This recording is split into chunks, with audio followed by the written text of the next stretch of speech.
Assalamualaikum warahmatullahi wabarakatuh. Selamat pagi anak-anakku kelas 4. Pada pertemuan kali ini kita akan mempelajari lingkungan tempat tinggalku, tema 8, subtema 1, pembelajaran 4. Anak-anakku, mari kita memperhatikan dan membaca bacaan berikut. Dayu dan Gusti. Dayu dan kakak Gusti memiliki kegemaran olahraga berbeda. Dayu gemar bersepeda dan kakak Gusti gemar berlari. Keduanya sering berolahraga bersama. Terkadang Kak Gusti membonceng Dayu apabila kecapean. Dayu dengan senang hati membantu kakaknya. Keragaman karakteristik individu tidak hanya keragaman fisik, tetapi juga dapat berupa keragaman kegemaran. Seperti Dayu dan Kak Gusti, mereka memiliki kegemaran berbeda. Namun, keduanya dapat hidup rukun dan saling membantu. Mendata kegemaran anggota keluarga. Mari anak-anak kita data kegemaran anggota keluarga. Ayah, kegemarannya apa? Ibu, kegemarannya apa? Kakak, kegemarannya apa? Kamu sendiri, kegemarannya apa? Adik kamu, kegemarannya apa? Jadi kalau nanti anak-anak punya kakak 2, berarti kakaknya harus ditambah. Kalau punya adik 2 atau 3 harus ditambah. Kegiatan ekonomi. Kegiatan ekonomi adalah kegiatan yang dilakukan oleh manusia untuk mendapatkan penghasilan, barang atau jasa tertentu dengan tujuan mencapai kesejahteraan dalam hidupnya. Produksi adalah kegiatan menghasilkan barang dan jasa. Orang yang melakukan kegiatan ini disebut produsen. Distribusi adalah kegiatan menyalurkan barang hasil produksi dari produsen kepada konsumen. Orang yang melakukan kegiatan ini disebut distributor. Konsumsi adalah kegiatan memakai barang-barang hasil produksi. Orang yang melakukan kegiatan ini disebut konsumen. Perhatikan di Kabupaten Tabanan berikut. Tabanan merupakan salah satu kabupaten di Provinsi Bali. Kabupaten ini terletak di bagian selatan Pulau Bali. Daerah Tabanan didominasi oleh pegunungan dan pantai. Sepertiga wilayah Kabupaten Tabanan digunakan sebagai lahan persawahan sehingga kabupaten ini dikenal sebagai daerah agraris. Potensi keunggulan Kabupaten Tabanan adalah bidang pertanian. Sebagian besar mata pencarian penduduknya adalah petani. Hasil pertanian di Kabupaten Tabanan berupa padi dan sayuran.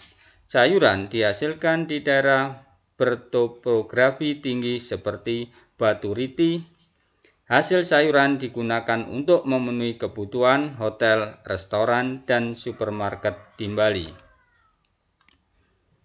Selain pertanian, ternak unggulan Kabupaten Tabanan adalah ayam. Peternakan ayam buras, petelur, dan pedaging berada di Desa Udu dan Bolangan, Kecamatan Penibel. Di Kabupaten Tabanan juga berkembang industri kerajinan seperti anyaman bambu, keramik, gerabah, logam, dan perak. Industri ini berkembang di Desa Pecaten, Kecamatan Kediri. Objek wisata di Kabupaten Tabanan juga berkembang pesat. Objek wisata tersebut antara lain Tanah Lot, Alas Kedaton, Bedugul, Ulun, Danau Berantan, dan Kebun Raya Eka Karya. Perkebunan objek wisata ini mendukung perkembangannya usaha jasa seperti restoran, hotel, dan penginapan.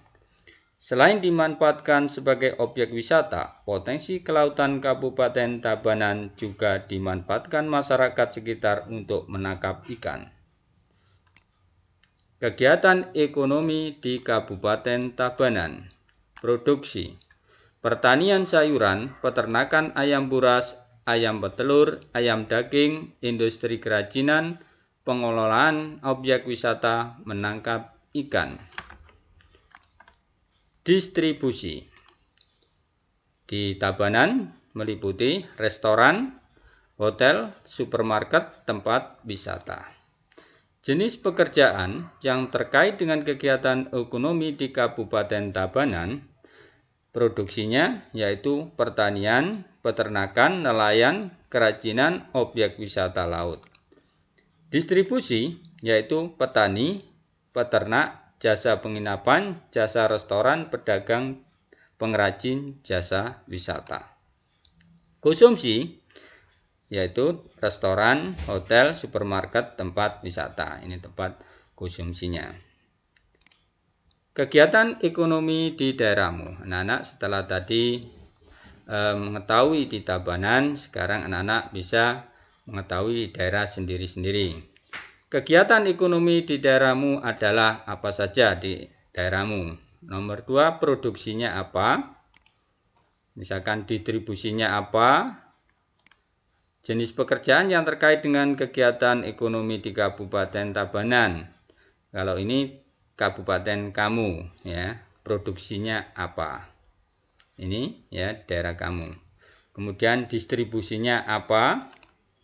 Konsumsinya apa? Bisa melihat di Tabanan yang tadi dicontohkan. Tapi ini untuk kegiatan di daerah kamu sendiri. Tokoh utama dan tokoh tambahan. Tokoh cerita fiksi dibedakan menjadi 2, yaitu tokoh utama dan tokoh tambahan.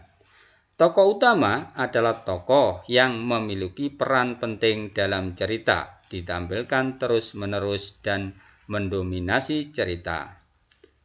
Tokoh tambahan adalah tokoh yang dimunculkan sekali atau beberapa kali dalam cerita. Identifikasilah tokoh utama dan tokoh tambahan. Siapa tokoh utama dalam cerita berjudul Asal Mula Bukit Catu? Jadi anak-anak pada pembelajaran yang kemarin ya bisa diulangi kembali, kemudian bisa menyebutkan tokoh dalam cerita Asal Mula Bukit Catu. Yang kedua, mengapa tokoh tersebut disebut tokoh utama? Jadi pilihan anak-anak kalau sudah menyebutkan tokoh utama siapa, ini alasannya mengapa. Kemudian yang C, siapa tokoh tambahan dalam cerita berjudul Asal Mula Bukit Catu? Ya. Kemudian yang D, mengapa tokoh tersebut disebut tokoh tambahan? Jelaskan alasanmu. Jadi anak-anak bisa membuka kembali cerita Asal Mula Bukit Catu untuk mengerjakan soal-soal ini. Nah, anakku, pada pertemuan kali ini saya akhiri sampai sini. Selamat belajar, tetap semangat, semoga sukses. Saya akhiri, wassalamualaikum warahmatullahi wabarakatuh.